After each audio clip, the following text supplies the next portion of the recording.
Hi, I'm Rachel Winston, and this is Raging Waters in the South China Sea, What the Battle for Supremacy Means for Southeast Asia. Part 1, Chapter 3, 4 Premises. War is avoidable. Harmony is attainable. International law is foundational. States do not want to choose. Let's start with premises. Nobody wants war. Let's add a second premise.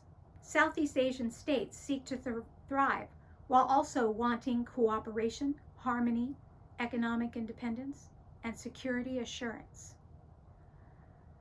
Our third premise is that nations that claim territory in the South China Sea believe that China should abide by international law. Finally, the fourth premise is that states do not want to choose sides between China and the United States. Since actions speak louder than words, the question then is, how can interested parties proceed amidst threats, territorial grabs, and offensive behaviors? War is avoidable.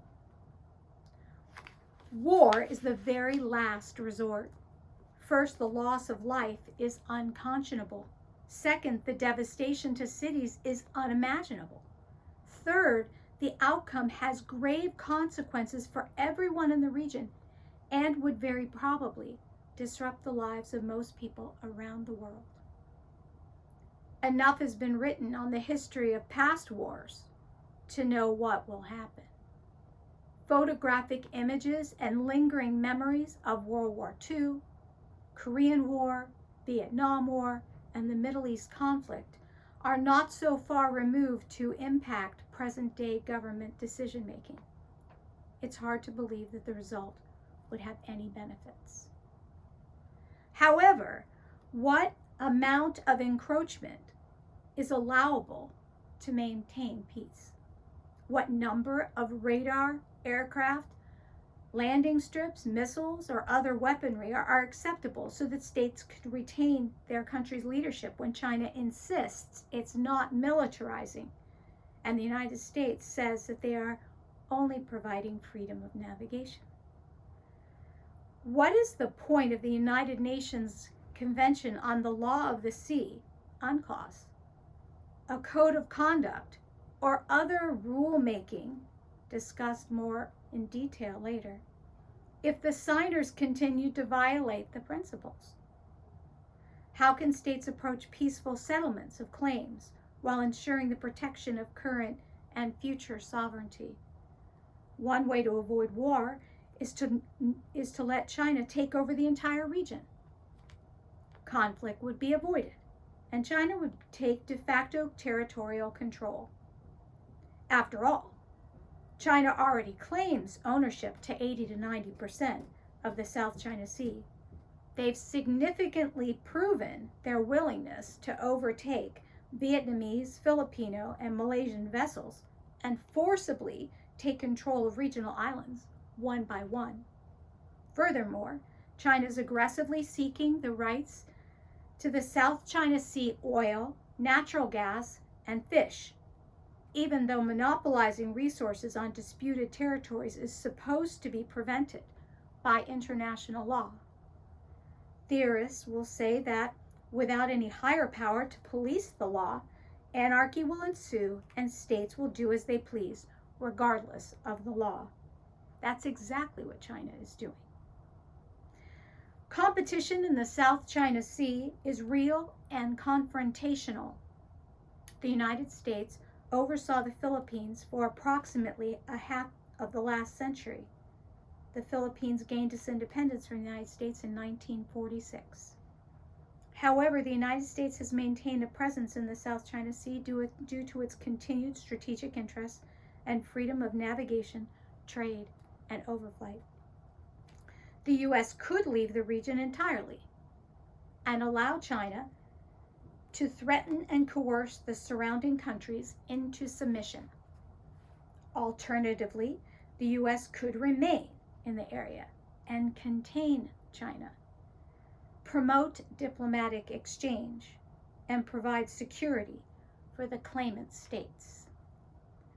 The caveat to this scenario is that the U.S. presence in the waters has made China feel uncomfortable, and any misstep between these two giants would be catastrophic for the entire region. China seeks regional hegemony by militarizing islands throughout the region and threatening states' rights to the oil and fish surrounding their countries. At the same time, China is aggressively claiming the territory and water rights that belong by international law to these same states. There must be some bridge between China's claim to the vast majority of the sea and allowing states to thrive and feel secure. Harmony is attainable. Harmony is each nation's hope. Coexistence must be met by peaceful action, along with the reduction of military establishments and force. Yet at this point, peaceful relations are tenuous at best. With constant, nearly daily provocations, the pot is heating up with a pattern of tit-for-tat incursions. Each time China capsizes a vessel belonging to a claimant state or sails dangerously close to another ship, the temperature rises an additional degree. The typically peaceful citizens of nearby countries have been riled. Preventing this anger is not as easy as face mask diplomacy China bequeathed in 2020, particularly since many states complained that the masks and equipment distributed during COVID-19 were faulty. Thus, as Southeast Asian nations attempted to mollify the tension, residents of local fishing villages are not content to let their catch be snatched and boats be rammed. These are not isolated incidents. Hundreds of provocations are leveled each year by China to both claimant countries and U.S. ships. Thus, a miscalculation could lead to a fatal conflict that spirals out of control. Experienced diplomats and national leaders must take great care in their words and actions. Rhetoric delivered through tweets and press statements may corral the masses in the name of nationalism with the guise of demonstrating strength.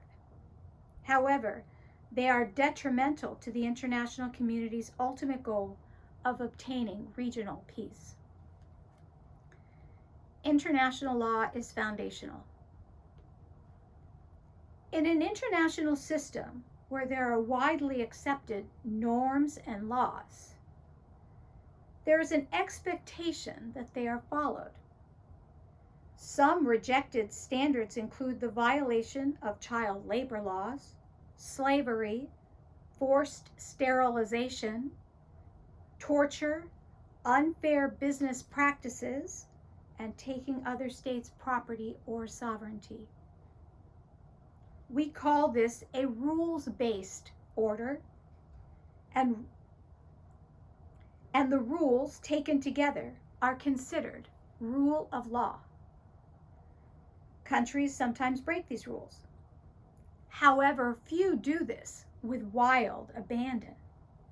In the case of the South China Sea, the United Nations Convention on the Law of the Sea has been joined by 168 countries, including all states that claim the islands. Yet, despite the ruling by the International Court of Justice, China has completely disregarded the United Nations ruling and threatened the sovereignty of regional states. At the present time, norms are being redefined with Chinese characteristics, a concept China uses to explain why their brand of socialism is unique. Xinhua, a Chinese news outlet presenting the following presented the following socialism with Chinese characteristics, 10 ideas to share with the world. They are people-centered, a strong ruling party, 3, pooling resources, 4, effective democracy, 5, ability to reform, 6, innovative market economy, 7, maintaining stability, 8, win-win and sharing, 9, following its own path, 10, cultural roots. States do not want to choose. Don't make us choose is the refrain to a chorus of countries who do not want to choose between the United States and China. Yet the states surrounding the South China Sea and elsewhere feel that they are being forced to take sides between two very different but equally convincing superpowers. China's growing power and mighty threats are sweetened by their treasure trove of pledged loans and promises, with few initial strings attached. The United States and other Western powers offer rules and order, which is not as appealing to states lured by a quick fix and easy cash. However, in the long run, it is more appealing than losing sovereignty to a threatening powerhouse. Caught in the middle of a geopolitical firestorm between the United States and China, states are hedging between two very different choices and very different futures. Uncertain of the next steps each superpower will take, choices have been presented by the United States and China as binary. The thinking of regional states is, you are with us or against us, even if that intent is not real. Not wanting to be on the losing side of this battle, states are frustrated with China's continuing aggression against other people and their sovereign interests. Yet the United States and U.S. and Western states insist that they will not let China take over the South China Sea. COVID-19 pandemic. During the peak of the COVID-19 pandemic, China became more aggressive, asserting its wolf warrior diplomacy in Southeast Asia, as well as other areas around the world. In 2020, during the pandemic, China sank a Vietnamese fishing boat, coerced the World Health Organization, declared 2 administrative districts in the South China Sea, dismantled Hong Kong's local autonomy, fired missiles into the South China Sea, claimed land in Bhutan, swarmed vessels, prevented Malaysian drilling, imprisoned millions of its citizens, and instigated a conflict along the China-India border, just to name a few incidents. All the while, leaders were focused on serving their citizenry as they faced challenges of various types domestically. This dynamic resulted in a power vacuum in the South China Sea. Normal security operations were refocused on the health of sailors as ships and crew grappled with the coronavirus. During that same period, the U.S. engaged in few intense deterrent operations. While there may not have been a significant increase in naval incursions between the U.S. and China this year than previous years, there have been more incidents between China and the South China Sea claimant states. With the growing rivalry between the U.S. and China, regional states are cautious, worrying that a great power competition on their doorstep could lead to the destruction of their countries. Final thoughts. China's century of humiliation ended, but its legacy profoundly impacted the Chinese people. As a resurgent economic powerhouse, China has significantly increased its assertiveness, catching weaker states in the crosshairs of intensifying U.S.-China relations. In the following chapters, we present a context to understand how claimant states have sought to retain their sovereignty amid China's expansionist agenda and U.S.-China great power politics.